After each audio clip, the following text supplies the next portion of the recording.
So something interesting happened today. A little piece of me dies every time I hear someone pronounce GIF as GIF. And so Jif Peanut Butter has actually teamed up with Giphy to help settle the debate once and for all, and has created a GIF can or container for their peanut butter. And you can actually order that on Amazon now. This is an attack on me. This is absolutely an attack on me.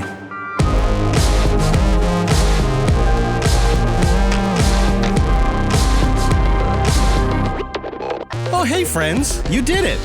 You got the right show. Welcome into the Unplugged program. My name is Chris. My name is Wes. Wes 342, it's going to blow the doors off. Might be our best yet. You know what I love? SSH. Me too. Who doesn't? Right? And our guest, Jeremy, will join us in a little bit to show us some things you never knew SSH could do. At a scale which blows my mind, there's things in there that are just going to maybe change the way you think about SSH, but potentially change the way you log into your systems in the future. It's a real cool, really, really cool chat we had. So he'll join us in a little bit. But we also have our standard affair of community news, some picks, some follow-up, and a lot more, like our virtual lug. Time-appropriate greetings, Mumble Room. Hello. Hello. Happy News Tuesday. Woo!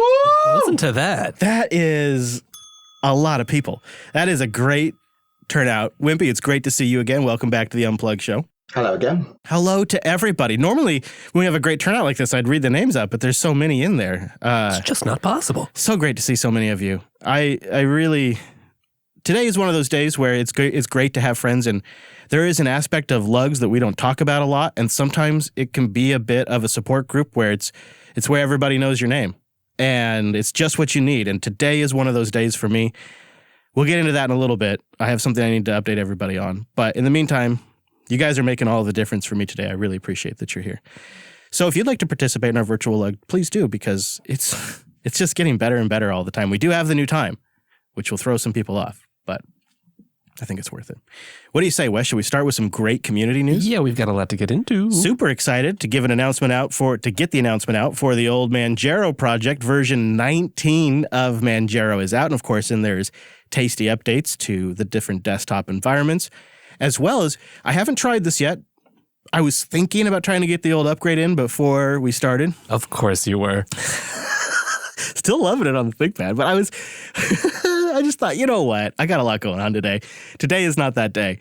But I believe in there now, and maybe actually, Wimpy, you may know, I believe in there now they have really smooth integration for snaps and Flatpaks, like just the old double click and it launches right up and gets installed. Yeah, this is, I can't speak to the Flatpak because I don't know what the extent of the work is there, but knowing the attention to detail Phil and team have shown snaps, I expect that both enjoy first-class support there now. I've had a chat with Phil. He's been showing me some of the development as it's been going along. And yeah, they've got all of the packages available side by side, so you can take your pick where you need to take a pick.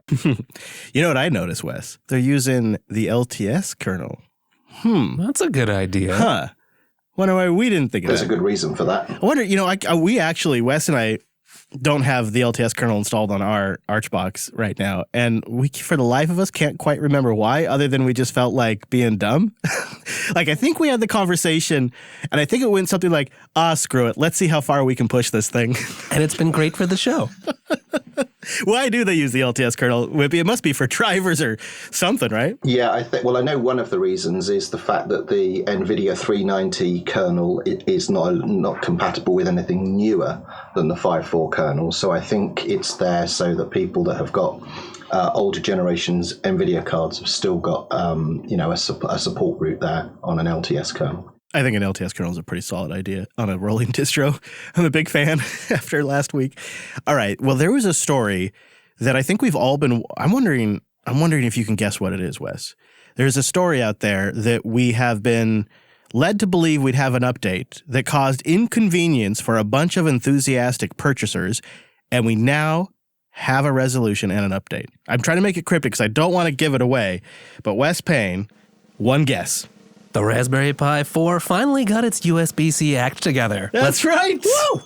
That's right. That means I can finally buy one. I've been waiting for them to fix this. Yeah. Yep. You got it. So I guess, what was it? There was anything that was marked with a E cable for USB-Cs, and that was like one of the smarter USB-C type cables. Right. It wouldn't work with the Raspberry Pi 4. Yeah, they had some non-standard wiring, so it thought it was actually an audio device and wouldn't give it all the juice. USB-C's got lots of fancy things, but you got to get those negotiations right if you want all the power that you have. Yeah. So it meant that some adapters worked and some didn't. Obviously, the one they supplied did, but one of the nice advantages in theory of USB-C is, right, we've all got all of these things laying around. With those first generation, they might not work. Yeah, I want to power my Raspberry Pi with my laptop adapter. Come on. So the Register reached out to Eben Upton, right? Eben. Sorry, Eben. It's not you, it's me. Mr. Upton. That's the way to go. Mr. Upton, and they asked him about this and like, what the hell, where's this at? And he said, yes, indeed, they had rolled a fix into their PCB design for manufacturing, and he would expect that it has begun to reach end users by about now. Ooh. So if you're buying a Raspberry Pi now or in the near-term future, it will likely have the fix. So if you would do me a big solid, if you get one of these, and it does seem to be fixed, please let me know. I'd love to update folks and say, yes, they are actually out in the marketplace now. There was another interesting little tidbit to this story, though. When they were talking to Upton, he confirmed that the 4 gig version was really the one flying off the shelves, but I guess before the 4 launched, they thought it would be the 2 gig version. I think that's probably because of price. They thought the price was too high on the 4 gig version. Meanwhile, I was over here being, could you make an 8 gig version? All right, I'll take all the RAM I can get. That's what I want. Yeah. And I mean, they were kind of getting the data back in September showing the 4 gig was performing better. So I guess what this really is confirming actually is that is still the case. The 4 gig is still the top performing seller, which could mean maybe that 8 gig version will show up. That would be great. Fingers crossed. I'm running 3. I wanted to say 4, but the 4th one's just for playing with. I'm running 3 in production at my home. One does like all of the things, probably too many things. And then the other is just doing Pi-hole and one network monitoring tool, Smoke Ping. And then another is doing all of my security cameras using, what's that project called that I can't remember because I'm an old man? Shinobi, thank you. And I've been using them for months now. It really has felt like the first sort of like, all right, I'll just deploy this and it'll work and it's powerful enough for all of my needs. It's not, you don't have to compromise too much. I'm pretty happy, and I'm actually kind of feeling like I reaffirmed that decision to go. The Raspberry Pi for me has always been a toy. And as an old sysadmin, the idea of putting a toy in production for my server seems like a bad idea. And I still think I'll regret not getting more frequent DDs of my SD cards because I know one of those suckers is going to die on me soon. Hey, that's on you, buddy. I know, and there are ways you could get around it. You don't have to use an SD card, but I actually kind of like the floppy disk-like nature where I can just copy them. And anyways, where it has actually been pretty great is how freaking low power they are. Even the Raspberry Pi 4 is way less power than an x86, even a low-end x86. The whole load for my entire Lady Jupes RV with all of my smart lights on and all of my Raspberry Pis running, my Wi-Fi, my network switch, my router, all of that, and all my LED lights, all of it together is less than 200 watts, everything. That's fantastic. Even on a cloudy day, I get that in solar power. So I run my Raspberry Pis off of solar all day long. That's pretty cool. And I don't think I could do it with an x86 PC in the Pacific Northwest. Right. You can really just optimize. It's just enough compute, just enough resources, and you don't have to compromise. And silent. That's the other thing. Maybe they'll die. Maybe they'll die a year or two sooner than if I was not using them in production. But at that price point, realistically, I could replace all of them every year. Right. And the form factor is so easy. You kind of grab it, you just slot in your new SD card, plug in, then you're done. Mm-hmm. Well, and realistically, right, you're going to replace them when the 8 gig version comes out. Yeah, especially the one that I have that's running Plex and it's running a bunch of other containers like a document wiki and a bunch of network tools and all these other services that really push the Pi. I was really kind of see how far I could push it. And then I was like, okay, well, now it's invaluable. I pushed it really far and made it invaluable. You do have backups, right? Every night. But, you know, it's still not the same thing. I have all the data backed up and all the applications are in containers. But I'd still have to burn a day getting the OS all reconfigured and all of that. So I just don't want that. I've insulated as much as I can, but Sounds like you need to teach Dylan how to make copies of SD cards. I like that you and Cheese keep coming up with jobs for my son. This is good. I'll get a list from you guys, and then I'll start getting them. Hey, these are great chores. Sorry, man. Dylan. Son, today I'm gonna learn you how to DD and SD card, son. I think I might DD rescue it. I don't know. Does anybody in the mumble room have tips for how to duplicate an SD card in the Raspberry Pi? Don't use DD or DD rescue. What should I use? This is good. Well, you know, GNOME disks can restore disk images, like, SD card images onto SD cards. That works really nicely. It's not just using DD in the back end? No, of course not. It's for animals. We've evolved since then, Chris. Okay. That was like, 30 years ago. Okay. All right. I'm totally down for giving that a go. And it's so low impact to test it, right? Here's what I was thinking my process would be.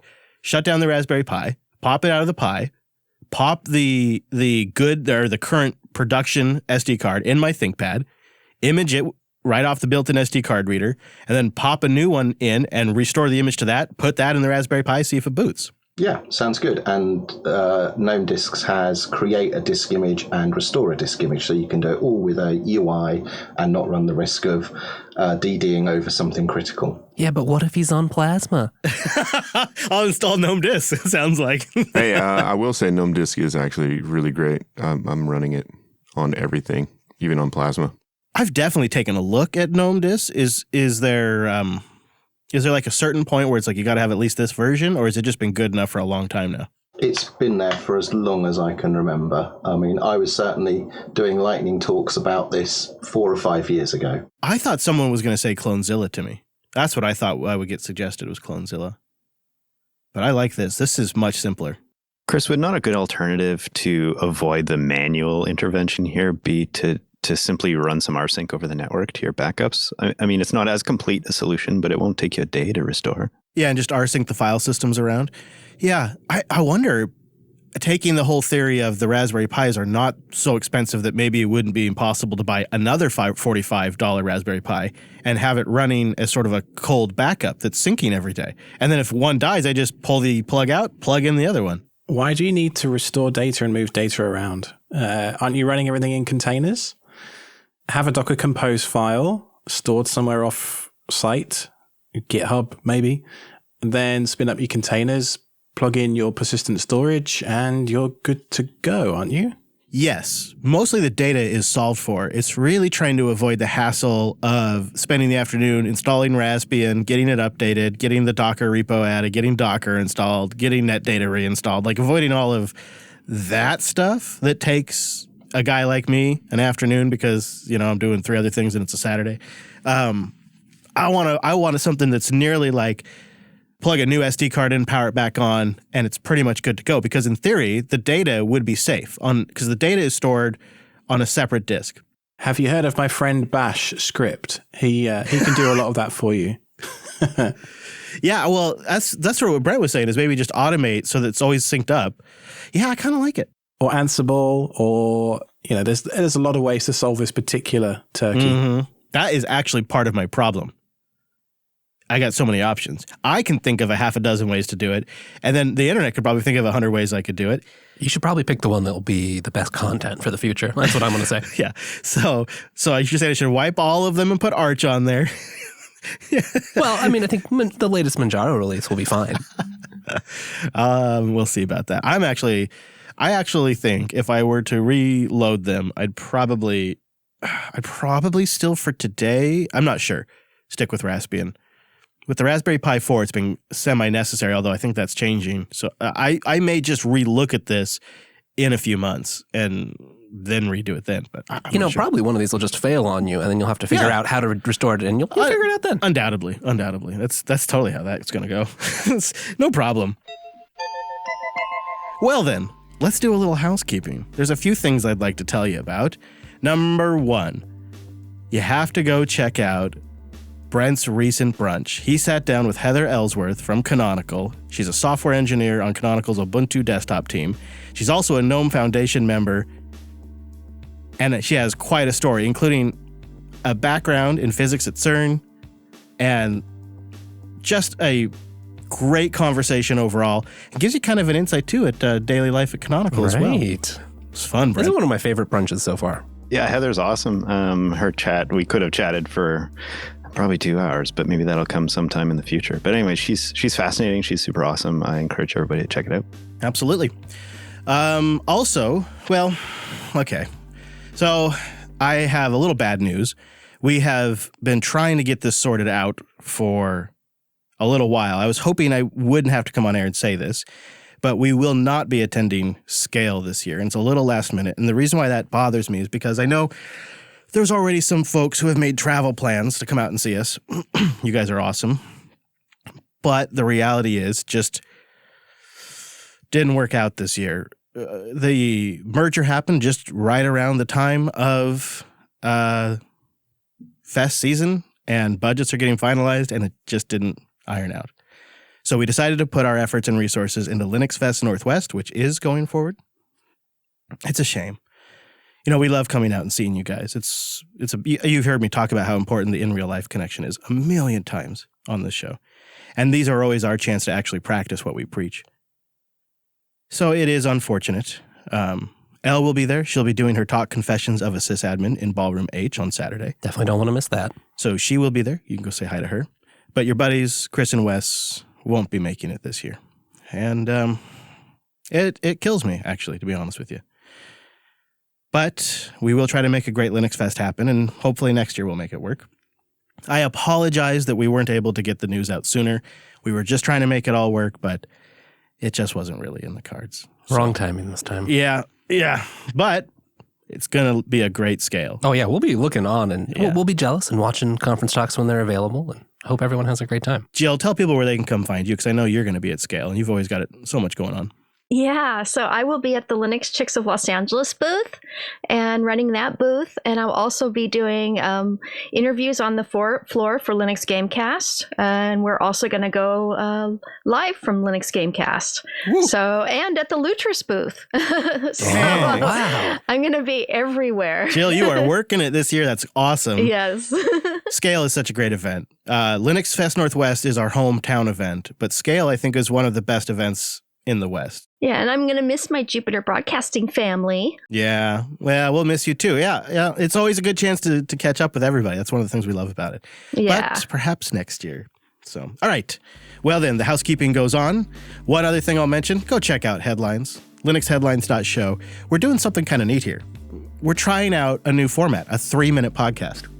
That sounds crazy. How could that work? I like it. I just put it on as I'm getting down the road, and then my podcast player just plays the next thing. It's just sort of the way I start off. linuxheadlines.show, 3 minutes or less, everything going on. And here's what we try to do. Here, we try to do something that's not hypey, that's not just taking PR releases, remassaging them, and then putting the headline on it that makes you want to click it.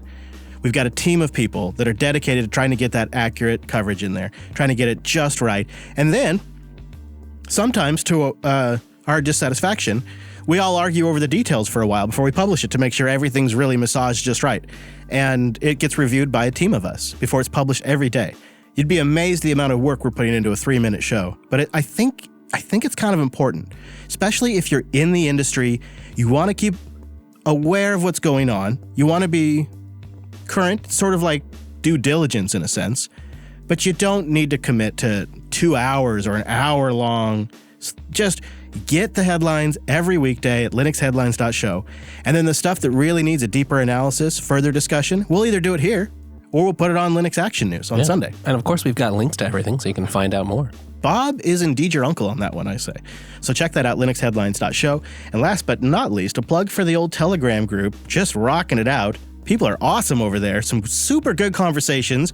I thought for sure it would fall apart as it got huge, and it's gotten better. It boggles the mind.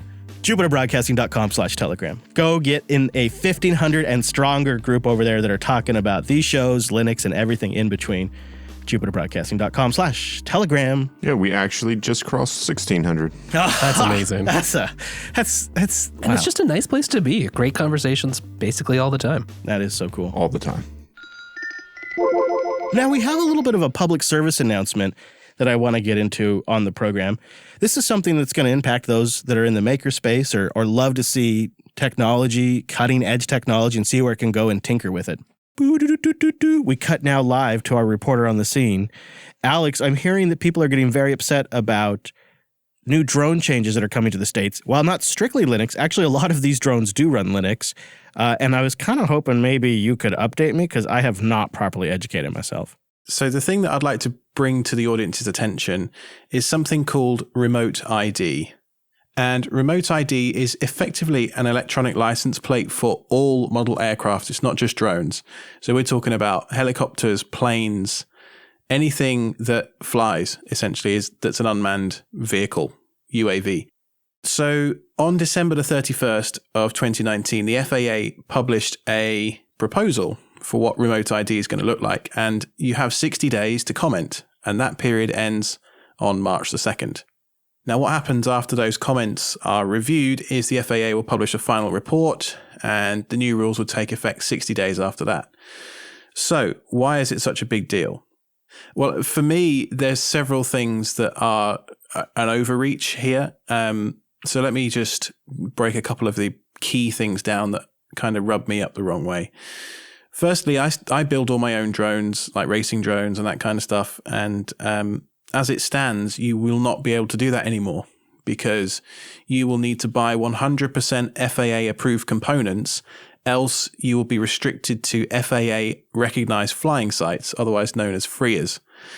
Now, most of those are AMA, American Model Association fields. So I don't know if you're into FPV or drones and you've ever tried to go to a plane field, you get the stink eye and you're not really very welcome there. So you'll only be able to fly self-built models 3 years after these new rules go into effect at these FRIA sites. Now, a further kicker is that they're not approving any new FRIA sites ever because, as they assume in their rules, all craft will be remote ID capable, so there'll be no need for new FRIAs to be approved. Well, that's just not true. So in terms of where you can and cannot fly, you will not be able to fly in your own backyard, on your own property. You will not be able to fly in parks, anywhere that is basically currently legal. I mean, obviously national parks and stuff like that are still out of range. But I think it's just a huge overreach to try and regulate the model aircraft space, that sort of sub 400 feet altitude space, so that people like Amazon and FedEx and UPS can start flying commercial delivery drones. So if your aircraft is not remote ID capable, you will only be able to fly it at a pre-approved FRIA site.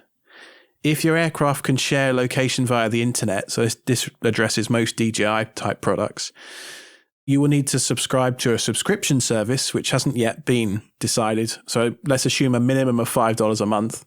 And at that point, you can only fly in a 400-foot sphere around you. So that includes up, but also sideways. So 400 feet, that's it. You have this drone that can go 5 kilometers and you can do 400 feet. So I think it's pretty egregious. I think it's a horrible overreach. Now, what can you do about it? You can leave a comment on the FAA website before March the 2nd. Please try not to make it an emotional type, reactional type comment that, FAA sucks, that kind of thing is not very helpful. But instead focus on the specific areas of remote ID that you think are unworkable or an overreach, and propose alternate solutions such as app-based systems. Lance is something that already exists for Part 107 commercial pilots to essentially say, hey, I'm going to fly here through an app, get pre-approval from to fly in that airspace. And just remember that as this proposal stands, it's going to pretty much kill the remote control hobby as we know it. Yeah, it's a shame because it seems like that community has been really blossoming. It's a makerspace thing now. Like building these little drones is a maker thing. It's a huge part of the reason I'm into electronics and self-hosting and all that kind of stuff. I mean, I got into building my own quadcopters and learned electronics through that. And that's led to a whole bunch of other stuff that anybody that listens to self-hosted will be familiar with. So many prominent YouTubers have released really excellent content on this topic, including Flight Test, Joshua Bardwell, Rotor Riot, Mr. Steele, etc., etc. So please leave a comment for the FAA, even if you don't live in America. Just leave a comment anyway. Let's try and get the numbers up. If you want to help make a difference, you can also join me and thousands of other people, remote control pilots, who are going to be in Washington, D.C. this Saturday, the 29th of February, for a protest outside the FAA headquarters just off the National Mall. So thanks for letting me raise the awareness of this issue, Chris. Yeah, we wanted to talk about it now since the timing is critical. There you have it. There's Alex with our drone update. He didn't mention it, but he's actually being carried by a drone right now. Thank you, Alex, for that very important public announcement. Yeah, we'll go speak on it if you can. Make some comments, make some noise, and hopefully there'll be some reconsidering done. So now I want to talk about Zero Trust SSH. This is something that is so cool. Jeremy's going to join us and talk about things I never knew were possible for SSH authentication. It truly is the magical fruit in open source. And he's got some problems to solve that I'd never really contemplated before. All right, well, we all use SSH, and I mean, I dare say love it, right? From port forwarding to proxying to just getting to a server securely, it's super handy.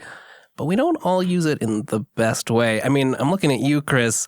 You're one who uses password-based authentication. A lot of times, unless it's like just a few of the regular machines, I just stick to passwords. But you at least know you have other options, things like public-private key pairs that you can use to get onto servers. Yeah. Well, there's another way to do it, and it has some advantages. And Jeremy had a great presentation all about how you might actually use it. SSH has certificates, and Jeremy, thanks for joining us to tell us more. Oh, thank you very much. Yes, password-based auth, it is sort of maybe the first introduction you get to SSH. You know, you sort of start it up and then try and SSH straight away, and you're prompted for your password, and you think, oh, well, you know, this is pretty familiar and it works no problem. But then, as you pointed out, there's that public-private key authentication. And maybe if you're like me, you sort of tried it out because it was a bit of a more exciting way to connect, you know, or you've just gotten tired of typing in your password all the time. Or maybe even if you're at a company, you might be required to use private public key authentication. So there's some distinct advantages with private public key versus password based. You're kind of authenticating your laptop to the server instead of your password. So there's some advantages that you can't accidentally mistype your password into the wrong prompt, for example. There's some other neat advantages of public-private key, but like you said, the third way that I discovered is already in OpenSSH since 7 point something, I can't remember, is certificate-based authentication. It's not an X509 certificate. It's a kind of a lightweight certificate. Really, all it is your public key that's been signed by another private key.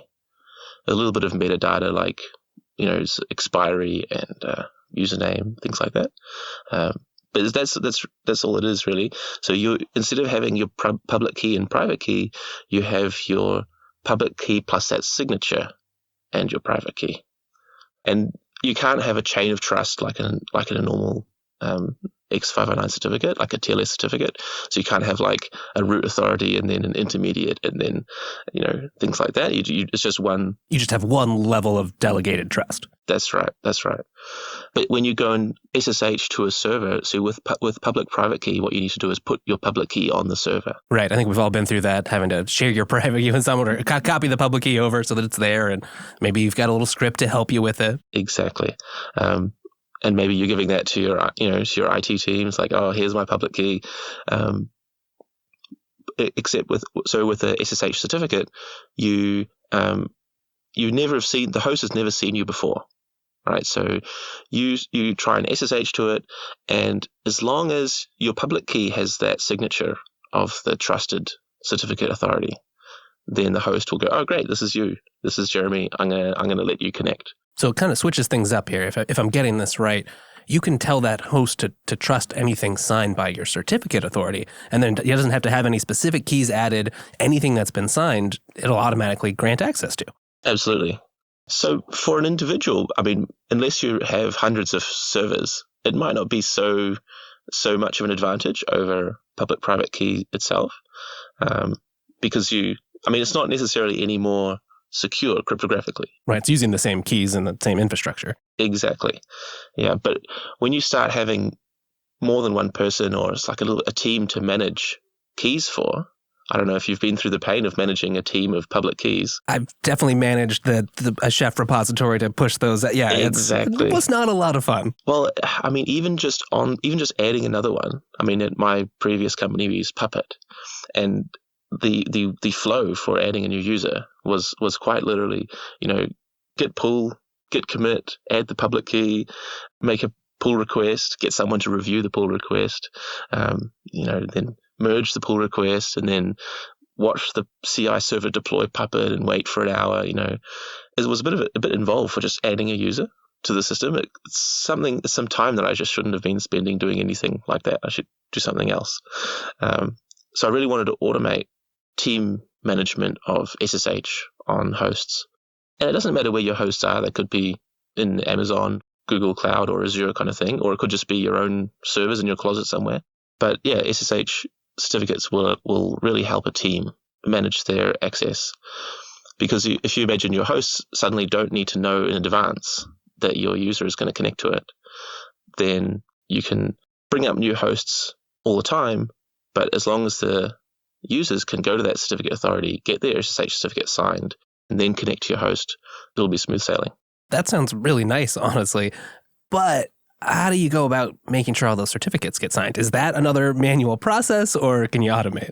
Yeah, so that's a good point. And so, have I just swapped my problem for now public key infrastructure and managing public keys, certificates? And you're kind of right, because it's maybe a more difficult problem even than just public keys. But one of the ways I was going about it was to create the certificate authority in as light as possible way.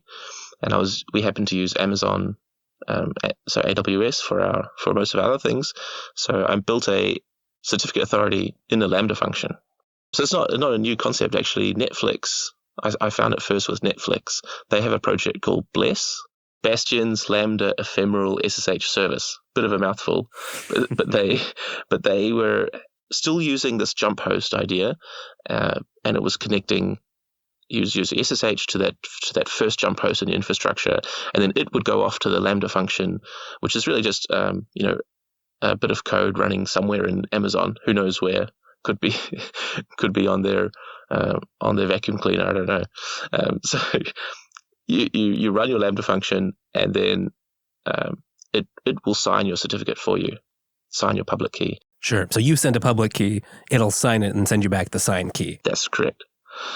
So what Lyft did, which was quite interesting, is they decided, well, we don't really want this Bastion host because it's just, complicating things, and our infrastructure is maybe not set up for it. So they decided to make a Python client that worked on developers' laptops.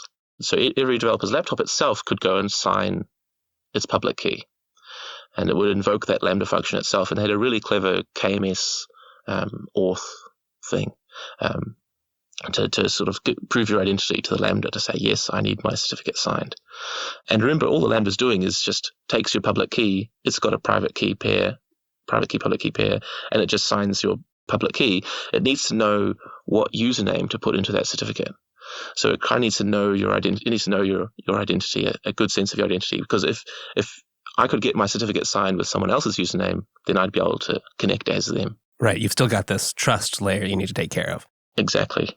And actually, it's funny, in like a zero trust model, the idea being that you don't trust anything inside your network or outside your network.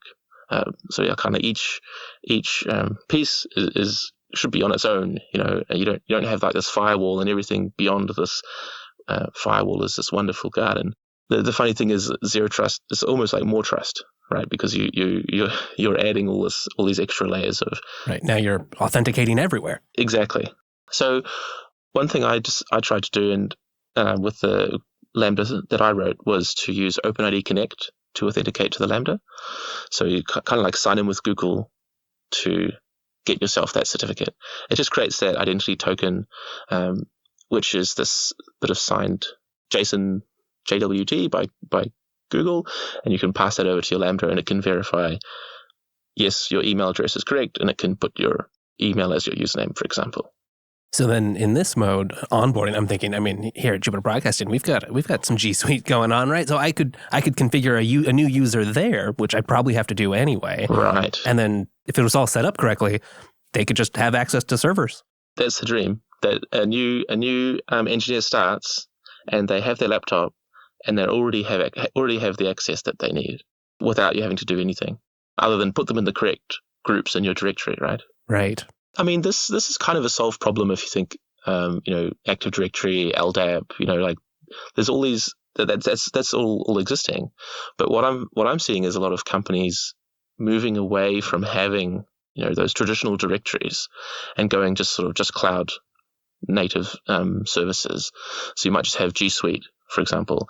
And if you don't have a directory like Active Directory, how do you now leverage some of those tools that are all set up for it? If you're not running LDAP, what's the alternative kind of thing? And I think this is a good alternative. When you say that there's companies out there that don't have directory services too, I think to our audience that is using Active Directory or LDAP, that sounds ridiculous. But Wes and I have and may currently have worked for companies that have no LDAP, no Active Directory. It's a G Suite authentication system. Right, maybe you're running Slack, right? None of these things necessarily need that back-end infrastructure. Right. Absolutely. So for the company I was at, it seemed a bit silly to provision LDAP just for managing this. Right, and you're going to also need people to manage LDAP, right? That's exactly, its whole own arcane art.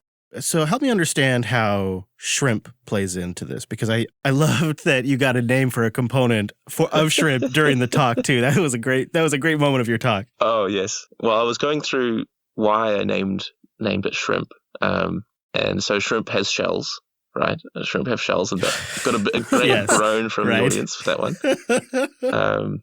Lightweight. Right, so I guess you could have a really massive shrimp. I don't know. all the shrimps are pretty lightweight. And then someone yelled out, "Shrimps on the Barbie." Right, like a classic Australian expression. Comes from an advertisement ages ago, I think. Yep. Yeah, so I had to integrate that somehow. I was looking for a name for the back-end component, so maybe that was the barbecue. So like Shrimps on the Barbie kind of thing. Yeah, I don't know. So Shrimp is the name that ties all of this together. That it's the different components that enable you to use Lambda for this aspect. Right. Yeah. So Shrimp is there's two parts. There's the Lambda, and then there's the client on your laptop. So you need something to go and automate the process of like giving your public key to the Lambda and then receiving back the signed certificate and using it in your connection. You can use just SSH keygen. There's nothing special about what these tools are using. It's just sort of automating it in a way that really makes it easy for developers to get going. I think the idea is, well, my idea was, if you make it easier, but also a little bit more secure, people will jump on it really, really quickly and really want to use it. But if it's just slightly more inconvenient, even though it's more secure, people will try and find a way around it. So true. Right. If you can give them an easy and secure option that's right at their fingertips, there's no reason to choose the wrong path. Exactly. So I want a method that they don't even need to, put your public key anywhere. You don't need to like copy and paste anything. You're just up and running already. So what part of that was the client actually runs an SSH agent. So normally your SSH agent manages your private keys for you. So it's a program running on your laptop. Maybe it's even partially on a smart card or a YubiKey. Sure. Your SSH agent kind of manages that. Where is your private key? So I wrote an SSH agent. Well, actually the Golang crypto SSH module is really great. They have an agent implementation there. So it's almost like just... You need to plug into it. Yeah, exactly. So I used the SSH agent to provide this Lambda-based, certificate signing feature. So when your SSH client says, "Hey, I need the list of public keys. I'm trying to connect to your server," it will ask the agent to say, "What have you got for me?" And at that point, the agent can say, "Oh, just hang on 1 second. I've just got to go and just check what's in my, Lambda closet over here. Just give me a few minutes. And it goes off and signs so it actually generates a new private public key and then goes and signs the public key. And then it returns to the SSH client and says, oh yes, everything's normal. Don't worry about it. Here's the public key and private key. So to the SSH client itself, none of that matters. It just gets back the key that it needs and it just ships it off to the server. Exactly. The advantage of that is like other tools that kind of use SSH work just great. Like rsync or your scopy or maybe even Ansible or something like that. Those kind of tools, they just will be none the wiser.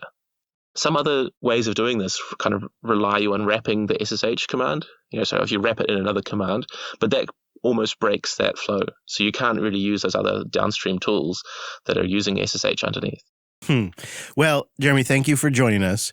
What time is it where you're at right now? I've just hit 7:30 in the morning. Thank you for getting up early to chat with us. No problem. We really appreciate it.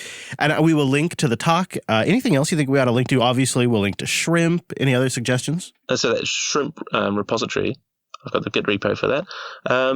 One thing I didn't mention, which I found in the last week, and it's not actually in that talk, is Keybase.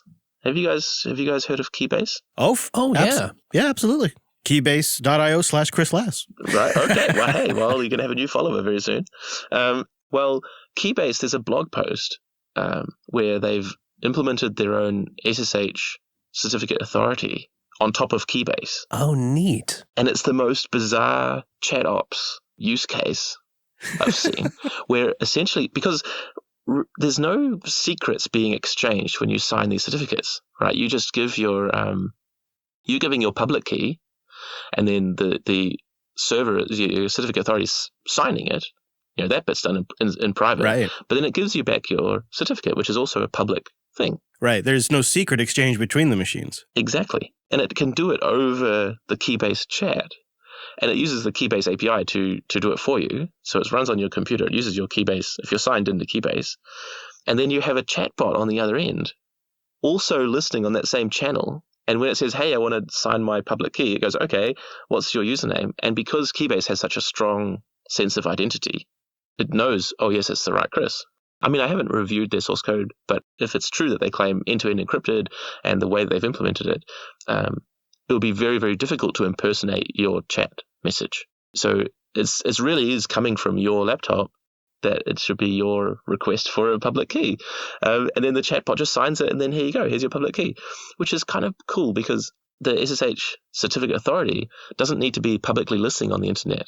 It doesn't have to be a Lambda function that can be invoked somehow, or a server running on EC2 that is listing on some port. You just need to be able to connect to Keybase. Exactly. It's kind of like an outbound connection. It could be a Raspberry Pi in your office, for example, or wherever you're. I've tried it out. It's actually really neat. That does sound really neat. It's worth including. I gave this talk at Auckland OWASP Day, like our security conference here in Auckland, and I included that part as well. It's just awesome.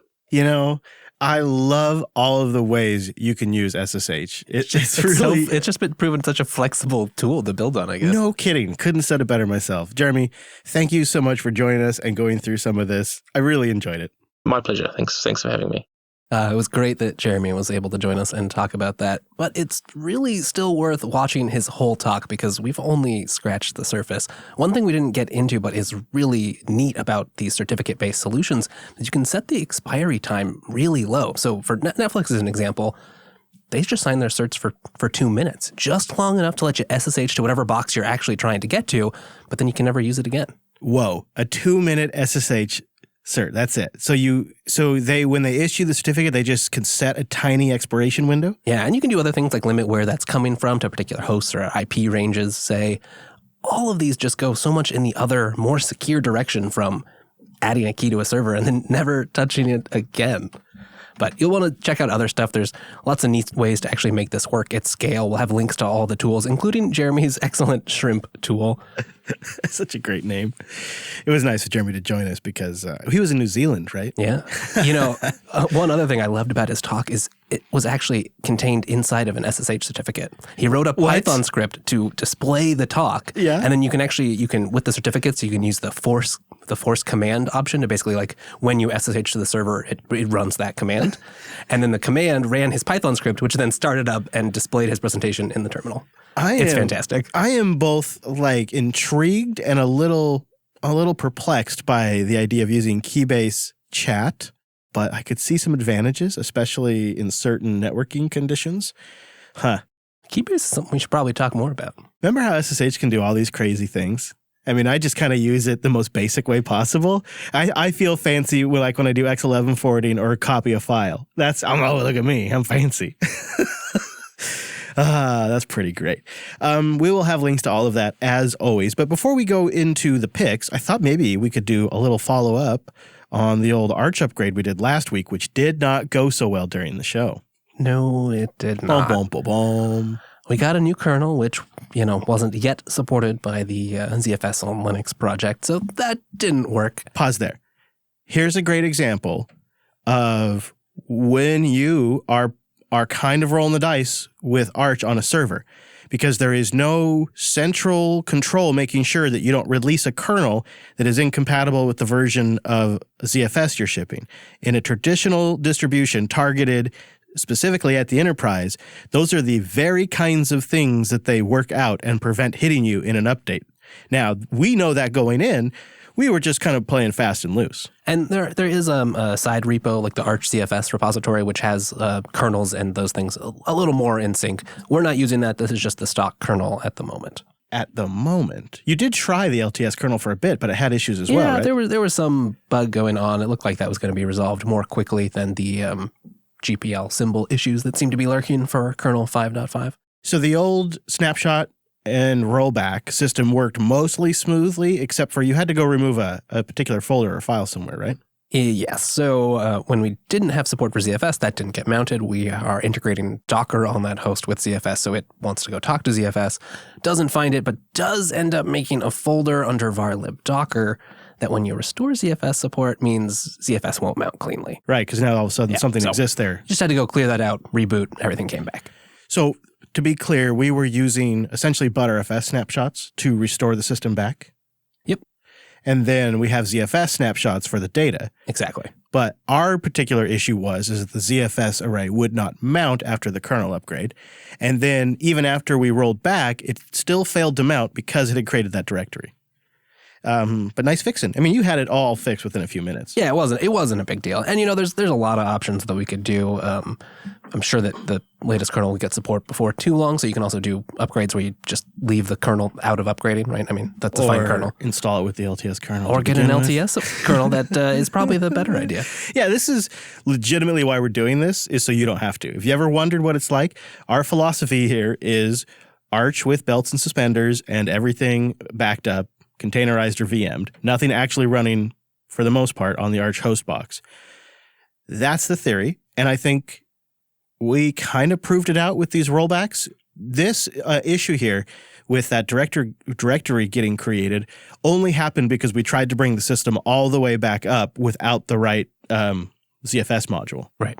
If we had not done that, that issue would not have happened.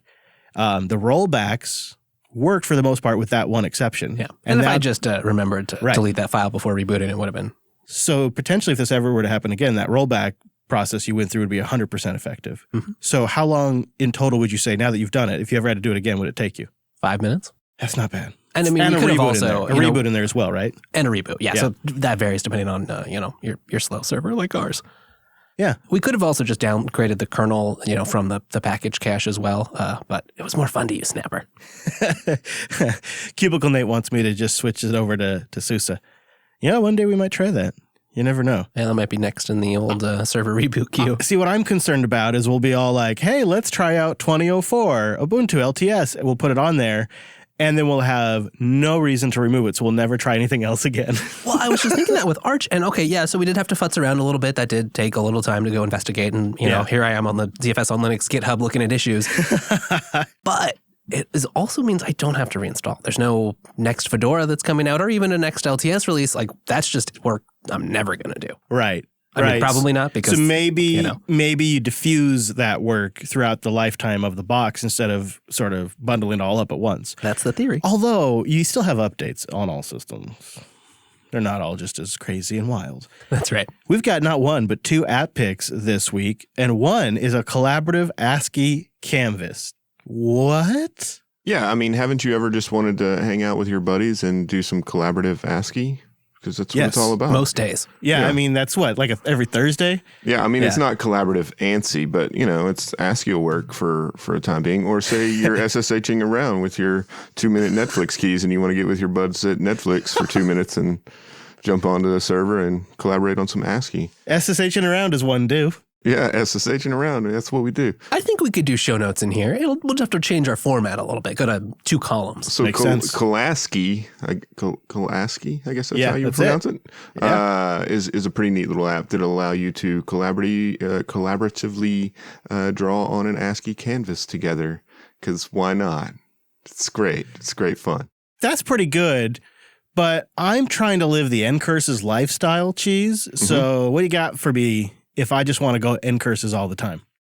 So yeah, I mean, if you want to Ncurse, your way into a display manager, you can check out Lie, which is a terminal display manager, which essentially will allow you to log into all of your favorite desktop environments: Budgie, Cinnamon, Deepin, Enlightenment, GNOME. Wow. Okay, I never knew I needed this, but I'm kind of in love. Finally. I mean, how long have we all been waiting? Well, doesn't it feel silly to have this whole display manager thing anyway? It just gets in the way. No kidding. And good news, works on Dev 1 too, so no systemd required. And there's also a feature so that you can enable the PlayStation Doom fire effect. Oh, and good. If you don't know what that is, I'll drop a link there into the channel. But it's just a beautiful ASCII fire effect. See how these things kind of tie together? Yeah. You see, and people say Linux is just for geeks. Look at this, right? Come on. Super Think nerd point fun. made. Yeah, those are great. Thank you, Cheesy. Those are really great. Even if you're not going to install these, I encourage you to check out the links because they have screenshots and videos, and they're just fun. Super fun. Speaking of fun, I hear they're about to have some fun over there at the Ubuntu podcast. Things are in the works again, Wimpy, for a brand new season. They most certainly are. Yes, season 13 confirmed, and we're in pre-season preparation stages at the moment. Should start recording in March. Was there any discussion to go right to 14, just for the, avoiding bad luck? No, we've decided to fully embrace the 13. I like it. Good for you, ubuntupodcast.org. I'm going to give a mention for my website, chrislast.com. Not only do I have my Chris Last cast there, but that's where I'll be keeping links to what I'm up to and some of my social profiles, like my Keybase, I think, is on there, as well as future things. So check out chrislast.com for that. I think you have some awesome pictures of your RV up there, too, don't you? The new solar setup? That's on worklifeandrv.com, Cheesy. Which you can get to from Chris Last. That's true. It is linked on chrislast.com. Hey-oh, ba-dum-bum. We should mention, we haven't plugged for a little while. Speaking of pictures, is the gallery. Oh, yeah. Jupiter.gallery. Go check out some of Cheesy's work there. And that's going to be updated here at Linux Fest Northwest. And so if you are there and you do take pictures and you want to share them, just email me and we'll get those up on the gallery. Linux Fest. Now that's what I'm putting everything into now. Putting everything into Linux Fest now. That's all I got. Go get more Wes Payne over at techsnap.systems. And he's on the Twitter. Where are you over there? At Wes Payne. Pal. Guess what? I'm at Chris LES. Aw. Did you know? You did know. You can admit it. Yeah, I knew. At this point, if you didn't know, there'd be something seriously wrong, dude. I think even the network has one. I think it might. At Jupiter Signal. What? But does the podcast have one? At Linux Unplugged. Oh my gosh. We're all over Twitter. They're like tribbles. Of course, we're live. We'd love to have you here. It makes all the difference. Please join. jblive.tv on a Tuesday starts at noon Pacific. We usually actually get rolling a little earlier, 11:30. Come in early for the excellent pre-show. Yeah, and of course there's post-show. You hear a little tiny bit of it in the release version, but there's a lot more. Every Tuesday, jblive.tv. We'll see you then.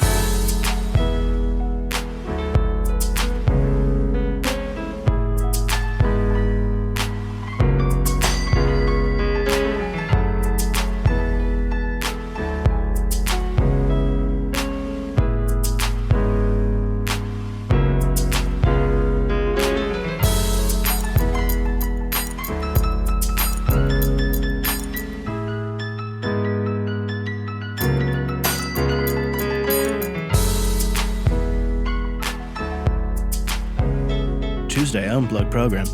Oh, I think J-Bot had a little too much to drink at lunch, I think. We shouldn't have given him access to the tab. I don't understand why J-Bot gets lunch on Tuesdays and we don't. How did that work out? How did he get that arrangement? We don't get lunch and J-Bot does? Come on. I don't like any of it. This is not a fair arrangement. So we will have to rerun the title votes here in a moment after Wes. Sometimes it saves it. Sometimes. We'll see. Wes will go and try to rescue our other Arch server in production, which has been in production for a bajillion years, actually. Yeah, I'd like to point out this one was not my idea. It has been running forever, though. So when we get that going. Forever? Forever. In a very special way. So not one that we would recommend. So, Brian, I thought you weren't going to be here. Did you just get all your work done super quick? Were you a super efficient photographer? Yeah, the great thing about being a professional is you can get things done faster. So everybody's happy, client's happy, photographer's happy. I got lunch right in before heading here. It's all great. Brent, I don't believe for a moment you did something quickly. Nuh-uh. Nope. Hey now. He actually, though, when you see him bust out that camera, man, he'll just boom. Next thing you know, he's taking pictures. Like it just goes from zero to taking pictures. The camera, yes, but editing or anything. Well, yeah. No, I just He's don't not done believe with it. the editing. He's not done with. Come Hey, on, give him a break. He just took the pictures today. How's the life on the farm been, Brent? Aren't you farm sitting?